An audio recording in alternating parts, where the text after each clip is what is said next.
Hi students, we have to continue the lesson further about organisms and populations.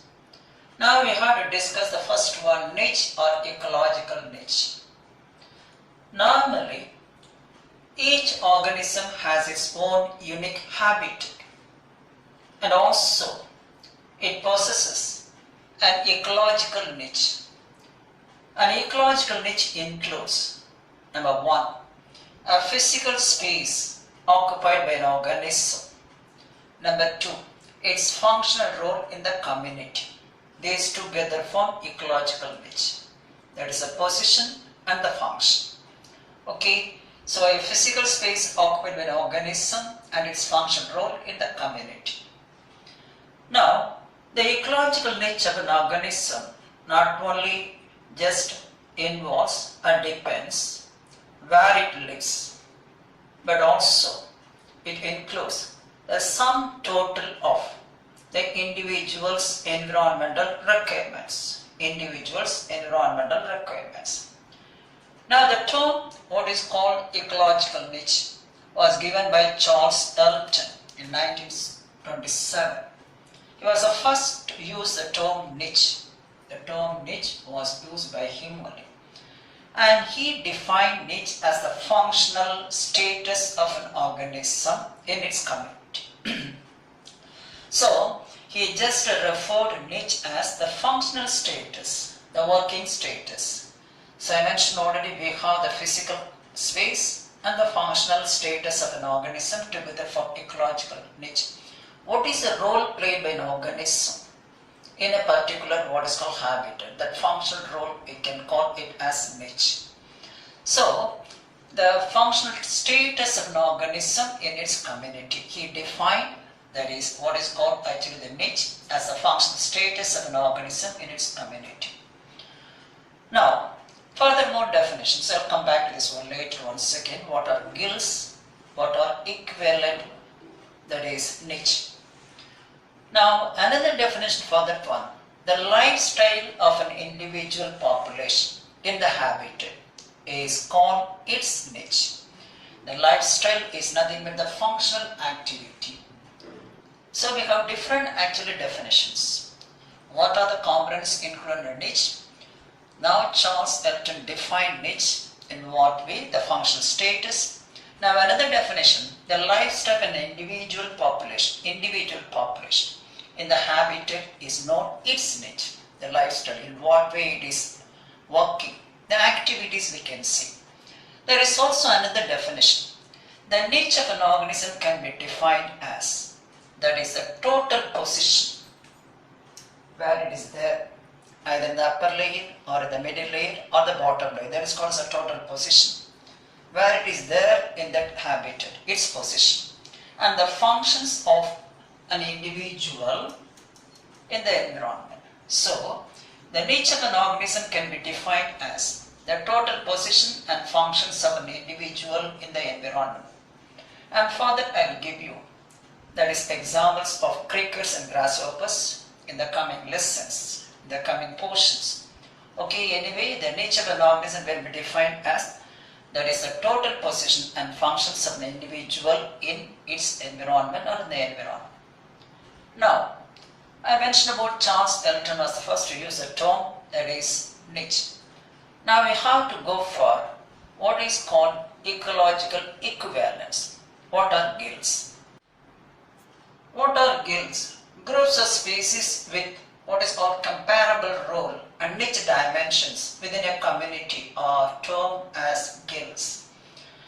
Normally, we have certain species having the same niche in different geographical regions, and such species together called as ecological equivalence. So species that occupy the same niche, functional status, in different geographical regions. For example, just in India and America, just we have different continents. In different geographical regions are called ecological equivalence. Same niche in different what is called geographical regions. I mentioned already, see, niche is nothing but the lifestyle of an organism in the habitat. So normally Most of the species share generally a common habitat. Though they are sharing the common habitat to survive, to live, yet their niche are well defined. The niche is different from what is called their habitat. So we have a number of species occupy the same habitat, but as per the niche is concerned, they have well defined niche. That's why I say the lifestyle of an organism, of an individual population in a habitat is called what is known as a niche. Lifestyle means you're referring to the functional role. That's why given also already mentioned about niche can be defined as a total position where they are, either surface or we have vertical or bottom, etc. That's a position. And functions of an individual in its environment. That is called as what is known as a niche. Further, I would like to give two examples. One example related to grasshopper and crickets. And both are closely related insects. They are occupying the same habitat, yet their niche normally different. So these two are closely related insects that occupy the same habitat, what's called the terrestrial habitat. Yet they occupy different niches. Their functional role is different. Their activity is different. That is why it's called yet they occupy different niches. Now grasshopper and crickets are coming under the order, that is class Insecta, order what is called Orthoptera. So they belong to the same class, same order, living the same habitat, but their functional role is different. That's why I mentioned yet they occupy different niches. How? For that we have to compare the functional activity of grasshopper and crickets. I will compare it. I mentioned already, just niche is nothing but the lifestyle of an individual, and also it can be defined as the total position and functions of an individual in the environment. For that, I am taking two examples. One example I started with what is called grasshopper and cricket. These two are insects closely related, occupy the same habitat, the terrestrial habitat, yet they have different niches. I am comparing the grasshopper's niche, the functional activity, and cricket's niche. That's nothing but the functional activity. Grasshopper, it is active during daylight. In contrast to this one, though crickets occupy the same field or environment or habitat, it is active during night time. That is nocturnal. You see the functional role, that is different. That is called as a niche. Habitat is the same, the functional activity is different. The functional activity is otherwise called what is known as a niche. Now, it is usually found on plants, a position, feeding on plant parts. What about this one? It is hiding under leaves or plants. What we call the plant debris, the decaying matter, during day, and is usually inactive. That is the position, the place, that is nothing but hiding under the leaves or plant debris, and during daytime, and is usually inactive, coming out only during the night time. It feeds mainly on the decaying organic matter, etc. This is one example. So habit is the same, the functional role is different. That's what's called the niche is different. I am taking another example, carps. The carps are freshwater animals, commonly known as Kandamine in Tamil. In pond ecosystem, we are taking pond as an ecosystem, we have three different types of carps. They are called as the major carps. One, Katla, simply called as Katla. Another one, Labio rohita or Rohu variety, or Sirena merigala or merigal variety. So they are living in the same freshwater habitat, but their functional role is different. That's the feeding habitat is different. That is called a niche. So Katla is a surface feeder, feeding on the surface of water where you have the zooplanktons. The Rohu variety is feeding on what is called actually the zooplanktons and phytoplanktons moving up and down vertically. This is called column feeder, moving vertically up and down, capturing their food. The merigal variety is a bottom feeder, living at the bottom, feeding on what we call actually the plant debris as well as what we call the zooplanktons. Though all these fishes are living in the same habitat, yet they have different niches. Thus, I mentioned already, these fishes have different positions and functions. Different positions and functions in their habitat. And that is the example, the second example leading to what is called niche or ecological niche. Don't forget, Habitat is the living place, and what we have, that is niche, is the functional role. That is nothing but the job of an organism. Activity of an organism is called niche, and habitat is the place of living. Now with that I conclude about the habitat and which niche, ecological niche. Now we have to go for abiotic components. I mentioned what an ecosystem consists of both abiotic and biotic components. Living, that is abiotic non-living, and biotic living components. Both together function as what is called ecosystem. Let's take the first component of the ecosystem, the abiotic factors.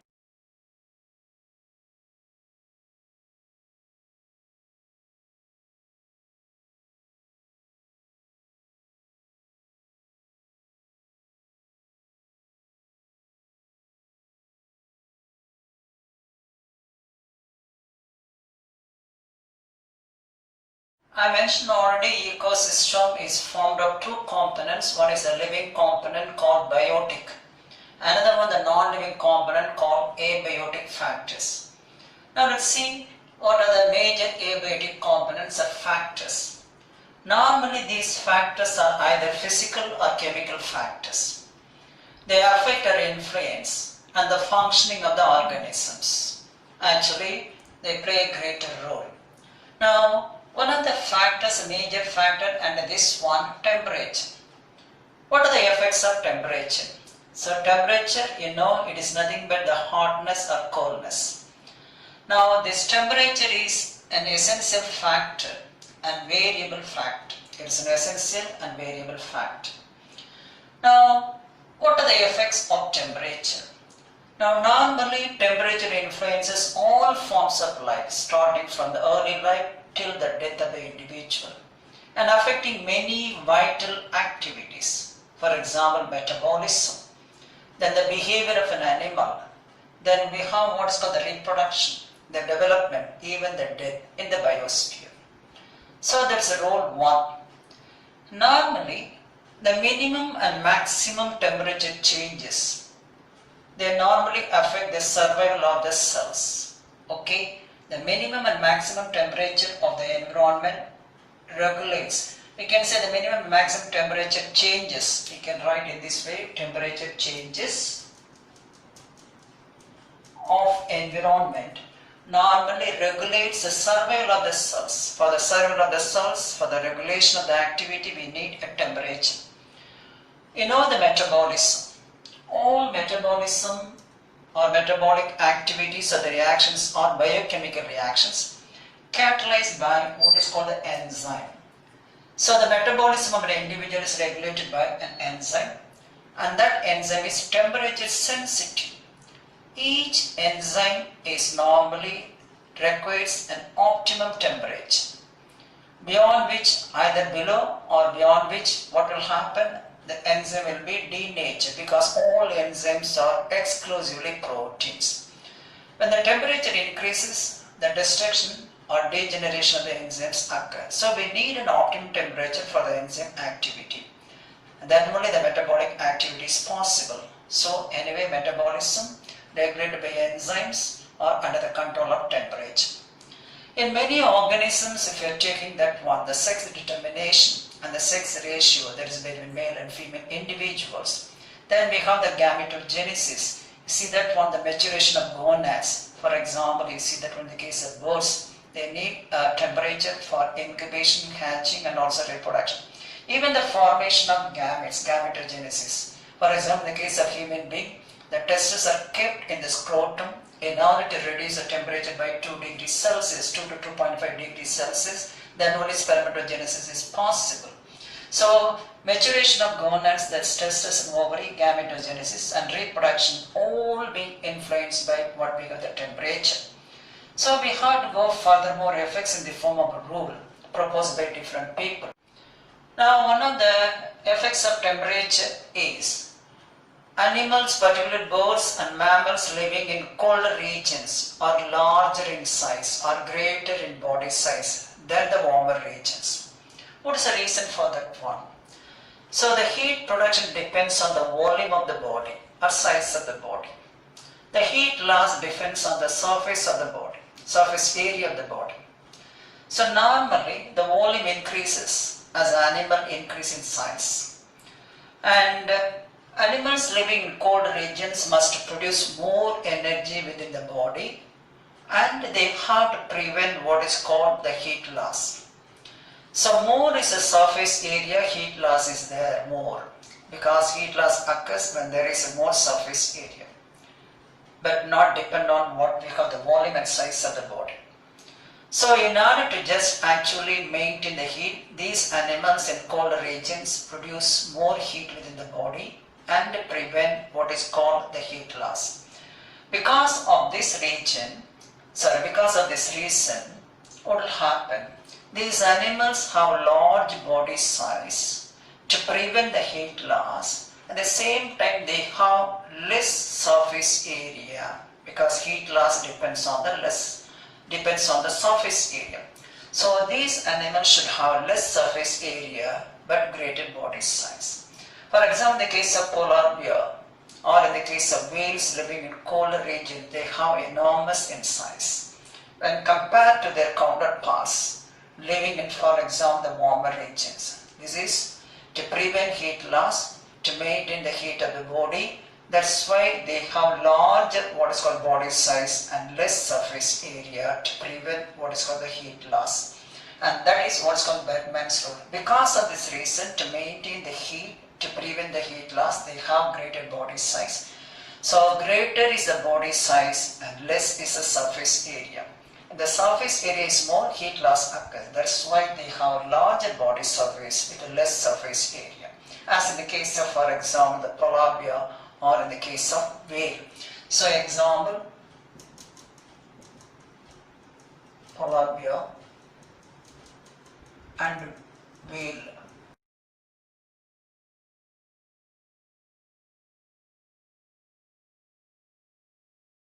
Another effect of temperature being described in the form of Allen's rule. So warm-blooded animals in colder climates, they tend to have shorter limbs. Then we have the ears and other appendages like, for example, the tail, even the snout. They are also normally shorter or smaller in size. And other appendages mentioned including the tail. When compared to the members of the same species in warmer climates. Same species in the warmer climates, they are normally larger actually when compared to the animals in colder climates. Regarding what we have the appendages, either the earlobes or the short limbs, or we have that is other appendages like tail, all are smaller. This is to prevent the heat loss in colder conditions. This is to prevent the heat loss. So these are all the structures which decreases the surface area, thereby preventing the heat loss. Let's take an example of a jackrabbit, that is the one which is found living in Arctic region. That is northern Arctic region where the temperature is in northern one less than 0 degree or even 0 degrees Celsius, colder climate. That jackrabbit is called Lepus arcticus. The next stage, what is happening? This rabbit towards the southerly desert region. This is a colder region and this is what is called the last one, the desert, what is called airy region, temperature is high or warm conditions. Now there is a progressive increase in size of these appendages. The tail, what we have the earlobes, the limbs, from Lepus arcticus to Lepus americanus, Lepus califormicus and finally Lepus alini. This is a southerly desert jackrabbit. It is having long earlobes. Okay, the earlobes are longer, the limbs are longer, but in the case of this one, in colder areas, to reduce the surface area, not the body weight, body mass, to reduce the surface area, that is the one responsible for heat loss. To prevent the heat loss, this individual towards the northern hemisphere has a shorter limbs, ears and other appendages. When compared to the one which is living in southerly desert area, where you have the jackrabbit, which is having longer tail, having longer limbs, having longer earlobes. You can see the diagram, the gradual increase in size of these appendages in the video. That's about the Allen's rule. So the appendages are shorter in colder regions when compared to the same species found in warmer conditions. Okay, all are actually the Lepus, the jackrabbit, but different species. Okay.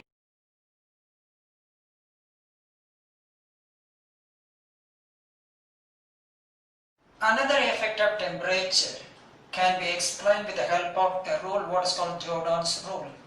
In some animals there is an inverse relationship between the water temperature and fish meristic characters. Meristic characters means number is observed. That means opposite. More is the water temperature, less is the number of vertebrae observed. In the case of one fish, what is called codfish. So, in the case of codfish, when the temperature is more, then the number of vertebrae is less. That is called inverse relationship. And similarly, when the temperature is less, the number of vertebrae is more. I will give the example here. One example, codfish. It's not given in the book. Codfish in 4 to 8 degrees Celsius, when present in water where the temperature is 4 degree to 8 degrees Celsius, its number of vertebrae is about 56. When the same codfish is found in 10 degrees Celsius water body, it has only 54 vertebrae. So the number of what is called the vertebrae can be reduced when the temperature increases. When the temperature increases. And the number of vertebrae increases when the temperature decreases. That's why I say there is inverse relationship. Okay. And another one, another effect, temperature also affects the distribution of organisms. Say an example of tropics. Tropics have higher density and diversity of populations when compared to the polar regions and temperate regions. We have more populations in the tropics when compared to the polars and temperate regions. These are the effects of temperature. And we have to go for the adaptations of organisms in relation to temperature.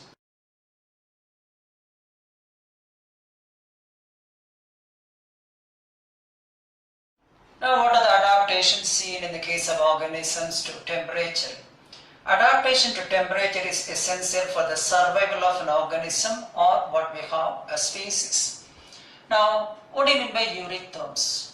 Based on the temperature tolerance, we can classify the organisms into two types. One is called eutherms, another one is stenotherms. We'll see the next one. Those organisms which can actually survive in a wide range of temperatures, and such organisms are called eutherms, and the phenomenon is called euthermy, can tolerate, can survive a wide range of temperatures. For example, we have cat, dog, tiger and humans, most of the mammals we have. Now, what is the importance of this euthermy in relation to evolution? That is the evolutionary advantage of euthermy. Now, adaptation to colder temperatures, and that is what is called cold euthermy, are seen as an essential,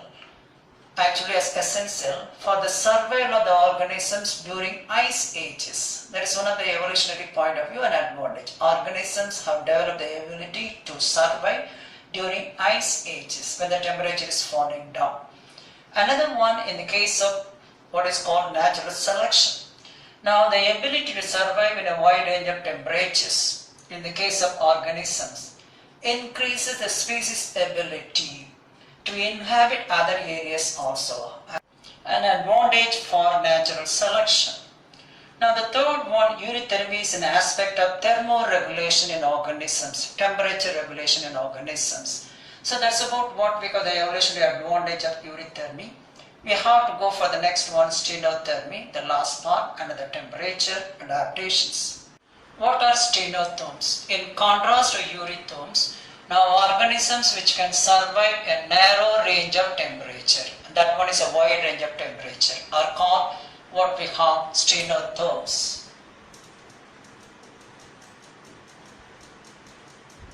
Or called stenotherms. For example, the lizards, snakes, fishes, frogs, etc. Now, over a period of time, by evolution, organisms have developed, organisms normally live in different habitats. They have developed what we call variations and adaptation to the temperature changes. It enabled them to survive and live in different habitats and develop what we call niches. This is the importance of what we have the temperature regulation. Now what are the adaptations to extreme temperature? Some examples given in the book, how to protect themselves from extreme temperatures. In the case of entamoeba, a parasitic form, we have developed heat resistant spores and cyst. Heat resistant spores and cyst. Now in the case of Arctic fishes, antifreeze proteins are developed. They cannot be frozen. Then hibernation, during what is called winter, they undergo what is called rest. That is called winter sleep. And during summer, they undergo what is called summer sleep. That is called estivation. It's a condition of dormant stage. So these are all useful adaptations during winter and summer, what is called conditions. Now another adaptation is migration. It is an appropriate adaptation. Normally just occurs during extreme temperatures and the resultant what is called the food and water scarcity. Migration from colder regions to warmer regions is an adaptation, and the resultant what we have the food scarcity and water scarcity, they are migrating not only for extreme temperatures but also for that is what we have the food scarcity and water scarcity. These are all some of the adaptations to the temperature, and I will close it with what is called a graph showing that is what we have the stenotherms, then also eurytherms, and another stenotherms we have poly as well as what is called oligo. I will represent only the diagram. Now this is the diagram showing what is called the temperature tolerance in different groups while plotting temperature against the activity. Now in the case of eurythermal, you know that one they can just survive in a wide range of temperatures. Now this is a minimum temperature, there is a maximum temperature, and this is optimum. If you are taking stenothermal at the two extremes, in one condition what is called oligothermal, these are stenothermal organisms which can survive in a minimum temperature. And what we have the polythermal, nothing but the stenothermal organisms which can survive in what is called maximum temperature. One is in minimum, another one is maximum temperature. So they can just normally survive in narrow range of temperatures, that is a stenothermal organism. If they are living in that is what is called just less temperature, they are called oligothermal. If they are living in high temperature, they are called polythermal. So with this I conclude about what we have actually the temperature and its effects. We have to go to the next one in the next class. Thank you.